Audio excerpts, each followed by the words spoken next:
Know as soon as that's the case.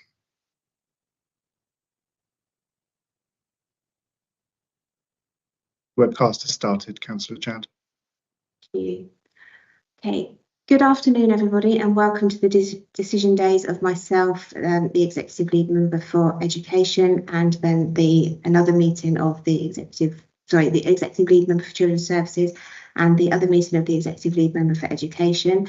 These decision days are being broadcasted in one session live on YouTube via the County Council app. We all have an agenda in front of us, but what I am going to do is ask that we take Councillor Forster's meeting first of all as the Executive Lead Member for Education, if that's okay with everybody.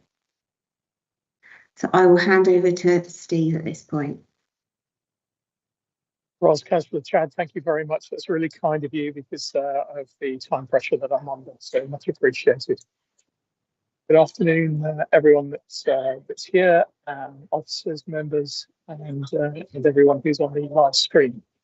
Go straight into the single item that I've got as Executive Member for Education. I understand that, Adam, if you can just confirm we've got no deputations received.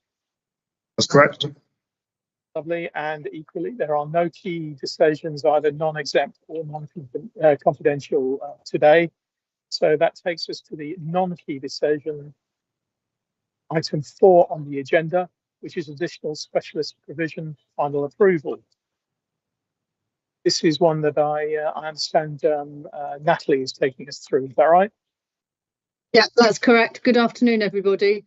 These proposals have been through decision day previously. So this decision day gives us the opportunity to provide feedback at the end of the statutory public notice period, and therefore finally request approval for the expansion of places at Heathfield Special School in Fareham from September 24, the increase in special educational needs hub places at the Haven Nursery in Gosport from September 2024, the increase in social, emotional and mental health resourced provision places at Pennington Church of England Junior School from September 2024, and the decrease in specific learning difficulty resourced provision places at Crestwood Community School from September 2024. The outcome of the consultation were that there was nothing received apart from a request for additional information regarding specific learning difficulties, which was sent, but nothing has come back.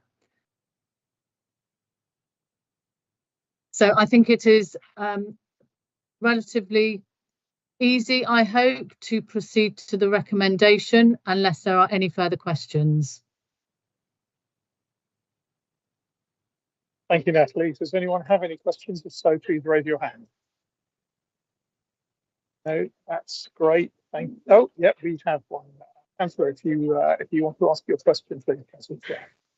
It's not a question, but I would like to take the liberty, if possible, just to say how much I welcome this paper and the new provision. I think it's great that we continue as a county council to provide these places, and also look at how we can change the places that we do have and the services that we do provide for our young people, as we've seen on this paper as well. So thank you to everyone that's been involved with this, and thank you, Councillor Forster, in letting me make that statement.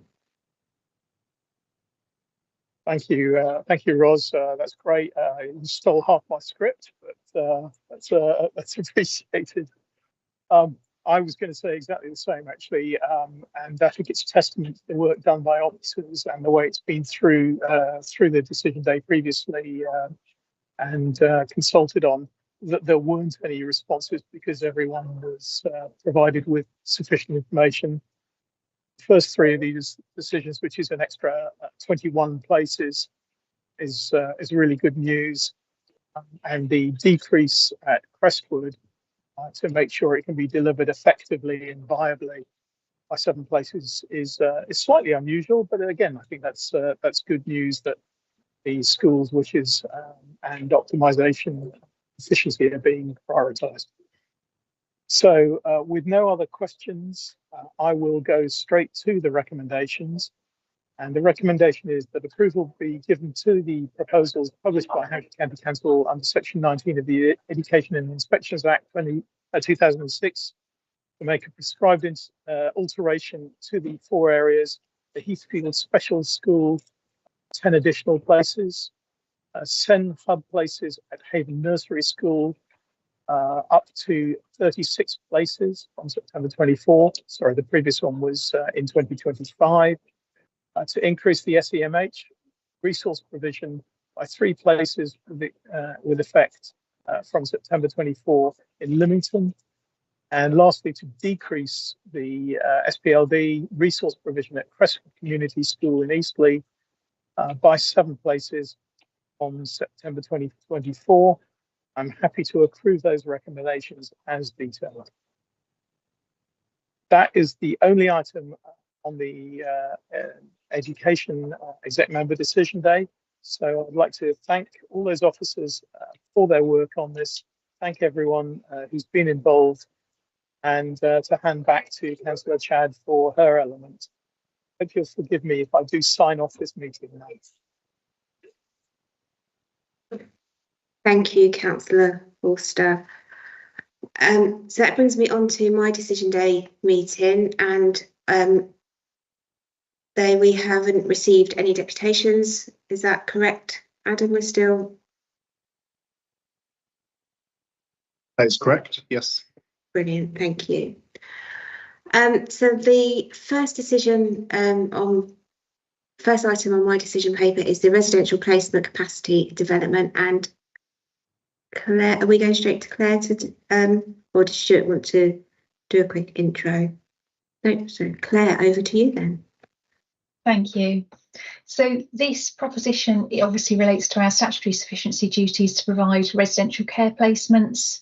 The proposal is a proof of concept tender where we seek to incentivise providers to bring new provision to the market in Hampshire, and we do that by helping support them through the Ofsted registration period. We'd be looking to block book that provision then for Hampshire children, and it would relate to solo placements and a multi-bed provision. It would be targeting the children where we're seeing growing demand, so older children, teenage children with complex needs in an area of the market where the market can be reticent to step in. We'd be looking to put a contract in place for an initial 18-month period and then have the option to extend it to a full contract term of 5.5 years. The spend for this initiative would come from the existing budget for children in care placements from the Children and Families branch, and it would be for a potential spend of up to 35 million over the full lifetime of the contract, so that full 5.5-year period. The benefits of this proposition are block booking of the new capacity would secure it for our Hampshire children. The demand modelling that we've done through the sufficiency strategy, and which we've updated recently, clearly demonstrates that we've got an increasing need in this area. The work with Hampshire partners would obviously strengthen our relationships with those successful suppliers. It would reduce our use of unregistered settings. It would tackle specific shortages that we're experiencing in the local market. There would be financial benefits to Hampshire in terms of mitigating financial risks around the uncontrolled inflationary increases that we experience when we spot purchase in the market, which we often have to do for these kind of placements. And there are secondary financial benefits in terms of social worker time and costs by travelling locally in Hampshire rather than having to travel out of county to visit their children. There haven't been any changes to the report since the previous briefing, so if there are any other questions on it, I'm very happy to take questions. Thank you, Claire. This really is, I think, a really good news story as well. And I think it really shows how we can look to the future for our young people and actually secure them a place in Hampshire rather than out of county. And I think that's a really real positive for our young people going forward. Do I have any questions or comments from anyone else in the meeting? Because I think I asked lots during the briefing, so I'm fully up to speed on this one. No, fantastic. I think we can agree that this is really good news and makes perfect sense going forward. So on that basis, I will take everyone to the recommendations. The recommendations are that the executive lead member is asked to approve the proposed approach for a proof of concept tender involving pump priming and block contracting to secure new residential capacity for Hampshire children with complex needs. It is a proof of concept tender because it's not something Children's Services has tried previously in terms of either the market simulation approach or the block contract for residential placements. Therefore, this represents a genuinely new initiative to be piloted. And then this next recommendation is that the executive lead member is asked to grant approval to spend up to a maximum of 35 million for the existing children and families budget for looked after children's placements over the period of up to 5.5 years. I'm really happy to agree both of those recommendations going forward.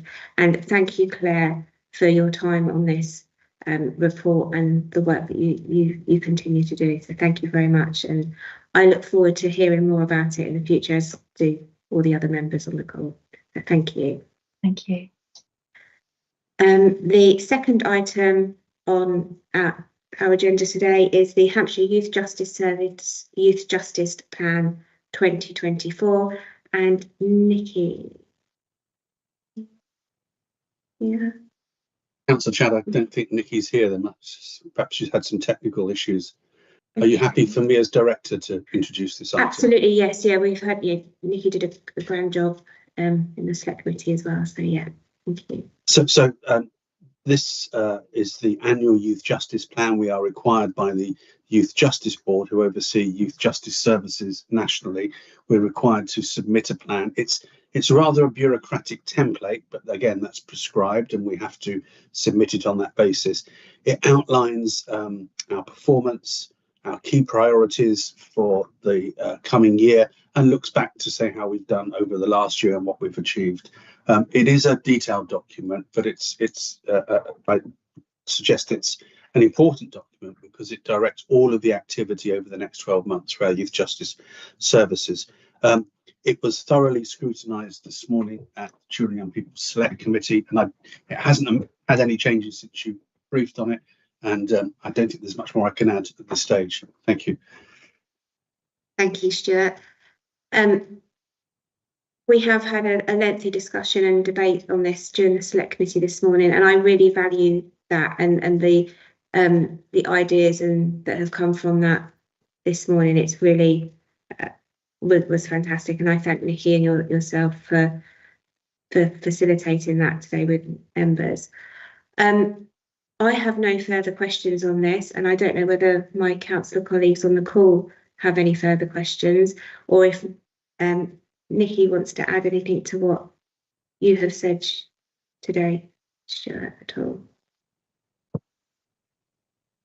Councillor Henderson, do you want to make a comment? Thank you, Councillor Chad. I just wanted to thank Nikki very much for the presentation today. I thought she covered it very, very thoroughly, and it had very good scrutiny from members. So it was just really that observation. Thank you. I do apologise. It was taken out of my diary for some reason. So I assumed I wasn't required. So I do apologise. Thank you. So on that basis, if there's no other questions or comments, I'd like to just thank Nikki and myself for this morning and for the report that's been in the documents today. And if I take us all to the recommendations, and the recommendation is that the executive lead member for Children's Services considers the Hampshire Youth Justice Service Plan and recommends it to be presented to the full council for approval of the plan. I'm happy to agree with that recommendation, and I actually look forward to taking that to full council in due course as well. I think that will be a real, hopefully a real good lengthy debate in full council as well about that one. So our final item on the agenda for my decision day today is the short break grant extension for 25-26. And again, Claire, I'm coming back to you to present this one. Thank you. So our short breaks grant awards are one of our mechanisms for providing short breaks, which are a statutory service for children with disabilities. Over the current and the previous financial year, we've included HAF funding in the scheme to contribute to short breaks. And at the moment, we don't yet have HAF funding confirmed for the next financial year. However, we really need to ensure continuity of provision for our short breaks from the council's agreed short breaks budget.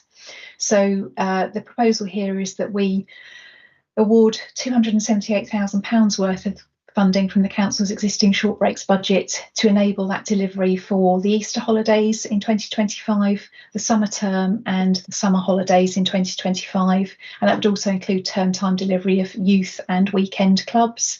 And that will give our short breaks providers certainty for those core delivery periods early on in the financial year. We'll know about HAF funding by the end of this financial year, and then we'll be able to make decisions around the final remaining grant award, both from the County Council's budget and obviously future HAF funding if that's available to us. So overall, the grants would be recommended to existing providers based on a like-for-like basis compared with the service delivery they've done in the current financial year, again for that Easter holiday, summer term and summer holiday period.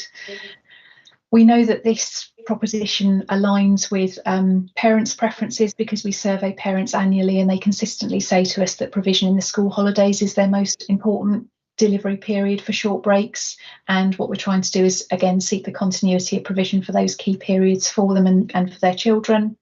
So the proposal that's brought forward gives providers certainty for their delivery models in the first part of the new financial year, and it mitigates against the risks of providers not having enough time to plan their delivery for that key period. And then we'll come back later in the following financial year with a proposition for spending the rest of the budget on the remaining holiday periods. Thank you, Claire. Our short breaks are really well thought of and are really popular, and I think actually making sure that our providers have got that consistency going forward from us, but also the children and their parents have as well, that they know that that's going to be provided for them for those holiday periods.